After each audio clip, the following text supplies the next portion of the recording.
Bem, o nosso tema de hoje é teorias pedagógicas e conhecimento. É um tema com o qual eu venho trabalhando já há bastante tempo e teria muita coisa a falar sobre isso com vocês. O que eu farei hoje não passa de um resumo de uma primeira abordagem bastante esquemática da questão das teorias pedagógicas. Evidentemente que essa primeira abordagem tem por objetivo apenas o de incentivá-los a estudarem mais sobre as teorias pedagógicas e a realizarem um exercício indispensável de análise crítica das teorias pedagógicas em voga atualmente. A primeira coisa que nós precisamos pensar quando o tema é teorias pedagógicas, especialmente nos dias de hoje, é por que estudar as teorias pedagógicas? Por que discutir teorias pedagógicas?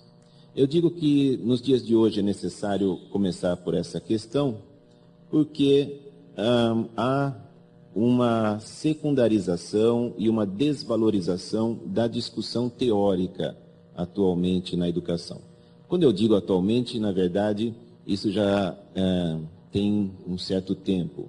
Eu diria que toda a década de 90 e esta década que já está na sua segunda metade, foram décadas nas quais, entre os educadores, pelo menos no mundo ocidental e aqui no Brasil, não foi diferente, entre os educadores, a discussão teórica foi considerada, na melhor das hipóteses, uma questão de segunda ordem. A discussão das teorias, a discussão da fundamentação teórica da ação do educador foi secundarizada em nome de uma formação do educador na prática e pela prática. Na verdade, isso já é consequência de algumas dessas teorias pedagógicas, das suas visões acerca da educação, da escola, do conhecimento, do professor, do trabalho do professor e, por consequência, também da formação do professor. Então, caiu em desuso a discussão teórica e caiu em desuso a discussão sobre as teorias pedagógicas. Na década de 80, principalmente na primeira metade da década de 80, nós tínhamos uma discussão intensa, debates, polêmicas em relação às teorias pedagógicas. Basta lembrar, por exemplo, na primeira Conferência Brasileira de Educação, a primeira CBE, realizada no ano de 1980, quando o professor Dermeval Saviani apresentou aquele seu texto Escola e Democracia, a Teoria da Curvatura da Vara, no qual ele fez uma crítica bastante contundente digamos assim, a crítica que a escola nova fazia à escola tradicional. Então, historicizando tanto a escola tradicional como a escola nova, o professor Saviani fez uma análise dos pressupostos teóricos e da vinculação histórica de ambas as pedagogias. Então, isso é um exemplo da discussão sobre as teorias pedagógicas no final da década de 70, início da década de 80. Mas eu diria que a partir de meados da década de 80, ali da segunda metade, durante toda a década de 90, a educação brasileira foi, ou pelo menos a discussão sobre a educação brasileira na universidade, e eu acho que também com impactos em relação às redes estaduais e municipais de ensino, a educação brasileira foi invadida por todo um conjunto de ideias e concepções pedagógicas produzidas na Europa e na América do Norte, e um pouco na América Latina, mas principalmente Europa e América do Norte, que desfocaram totalmente o eixo das discussões como elas vinham sendo travadas no início da década de 80. Então, a partir da década de 90, eu diria que a discussão educacional despolitizou-se, que a discussão educacional afastou-se do debate teórico e centrou-se em ideias ligadas ao que eu tenho chamado genericamente de pedagogias do aprender a aprender. Mas eu vou falar um pouco mais sobre isso daqui a alguns instantes. Mas nesse contexto que já vem desde a década de 90, tornou-se então, como eu disse, fora de moda discutir as teorias pedagógicas. Então, há que se iniciar por essa pergunta: por que agora discutir as teorias pedagógicas? Faz sentido discutir as teorias pedagógicas?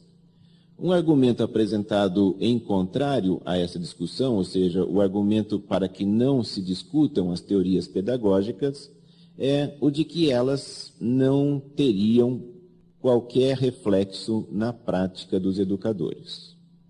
O argumento de que as teorias pedagógicas são um tema nas universidades, podem ser temas nos cursos de pós-graduação, podem ser temas de congressos, mas não tem impacto sobre a prática cotidiana nas escolas.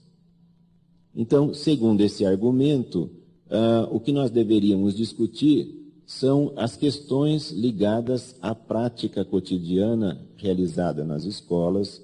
Deveríamos fazer uma discussão diretamente colada a esse cotidiano, na medida em que as teorias pedagógicas teriam pouco ou nenhum impacto nessa prática.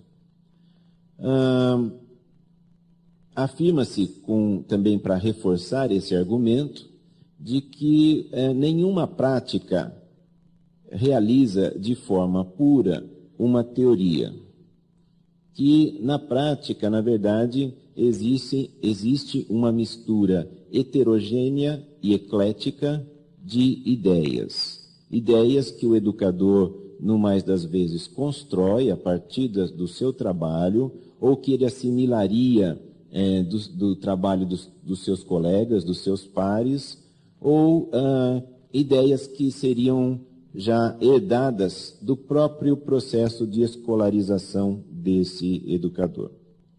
Em apoio a esse tipo de análise, já foram realizadas muitas pesquisas em termos de mestrado, doutorado, ou pesquisas com apoio das instituições de fomento na área de educação, na pesquisa educacional, pesquisas que vão ao cotidiano da escola para analisarem como trabalham os professores, como pensam os professores, e essas pesquisas reiteradamente afirmam que os professores fazem um trabalho que não tem nada a ver com as teorias pedagógicas, que os professores pensam de uma maneira que não tem nada a ver com as teorias pedagógicas. Os professores pensam de acordo com o conhecimento e com o pensamento que eles constroem na sua prática. É isso que essas pessoas afirmam, esses intelectuais afirmam, para dizerem que a discussão sobre as teorias pedagógicas não é importante. Bom, então eu devo começar refutando esse argumento. Embora eu tenha que concordar com uma parte dele. A parte com a qual eu concordo é a de que nenhuma prática pedagógica, a prática de nenhum educador, realiza de forma pura uma teoria pedagógica. A prática não é a realização de uma teoria pedagógica na sua forma pura. Quando eu digo forma pura, é sem mistura com outras teorias pedagógicas, uma prática 100% coerente com os pressupostos e com os principais conceitos dessa teoria pedagógica. A prática pedagógica, ela pode ter uma teoria como seu eixo central, mas ela acaba incorporando, no mais das vezes de maneira acrítica, elementos de outras teorias pedagógicas. Então eu concordo que a prática dos educadores não realiza de forma pura uma única teoria pedagógica. Que nenhuma escola, por mais que ela diga que segue uma determinada linha pedagógica, nenhuma escola segue essa linha de forma pura.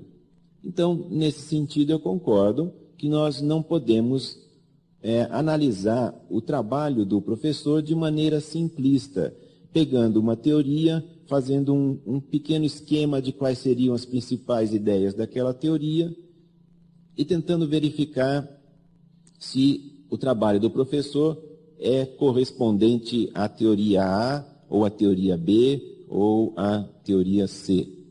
Esse tipo de análise não trará, talvez, muitas contribuições para que nós realizemos uma reflexão crítica sobre o nosso trabalho em educação. Entretanto, afirmar que a prática dos educadores não realiza de forma pura uma determinada teoria pedagógica não significa de maneira nenhuma que a prática não seja influenciada pelas teorias pedagógicas. Então, a primeira coisa que é preciso afirmar bem claramente é que nenhuma prática pedagógica realiza-se sem a influência das teorias pedagógicas. As teorias influenciam todas as práticas pedagógicas e influenciam mesmo quando o educador não sabe dessa influência, mesmo quando ele não tem plena consciência de qual teoria ou quais teorias pedagógicas estariam influenciando a sua prática. Quando eu digo, fazer um parênteses aqui, quando eu digo que as teorias pedagógicas influenciam a prática, eu não estou também esquecendo-me de outros fatores tão importantes ou por vezes mais importantes do que as teorias pedagógicas, fatores esses que interferem no nosso trabalho. Certa vez o Saviani usou uma expressão, a materialidade do ato pedagógico. O ato pedagógico ele tem uma materialidade, ele tem aspectos objetivos que determinam o nosso trabalho, tanto quanto o nosso pensamento, tanto quanto as nossas ideias, nossas reflexões e as teorias que de alguma maneira influenciam essas nossas ideias e reflexões. Por exemplo, um dado objetivo, um elemento objetivo que determina o nosso trabalho é o tempo. Quanto tempo nós temos para trabalharmos com os nossos alunos? O tempo é um fator fundamental na organização do trabalho educativo. E ele determina, em boa parte, o que nós poderemos e o que nós não poderemos fazer. Mas isso é só um exemplo. Muitos outros aspectos da organização da escola, da organização do sistema escolar, da organização do trabalho do professor, muitos desses outros aspectos, sem dúvida, interferem de maneira bastante acentuada no nosso trabalho. Mas as teorias pedagógicas devem ser consideradas, sim, como um importante elemento, componente do trabalho educativo, do nosso trabalho como professores.